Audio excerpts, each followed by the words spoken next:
How's it going, everyone? In today's video, I'll show you on how you can connect GameSir Nova Lite to your mobile devices. So basically, I have the official instruction in order to connect it to the Android devices out there and an iOS device. So the first thing that you want to do for Android devices is to go ahead and make sure that the controller is powered off.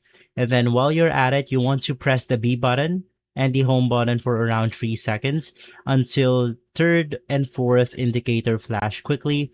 And then you want to release the buttons. From there, you could just go ahead and open up your mobile device, navigate through the Bluetooth connection, and then you will be able to locate the GameSir Nova GW. So just click on connect.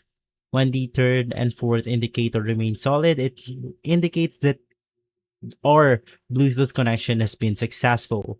Now for iOS devices, just do the same thing, but this time you want to hold press the X button for around 3 seconds until the indicator rapidly cycles vertically. And then you want to release the button right there. So just do the same thing, head over to your iOS Bluetooth connections, and then select the Pro controller, and from there you should be good to go. If this video was been helpful, leave a like, subscribe, and follow us for more videos like this. Thanks for watching.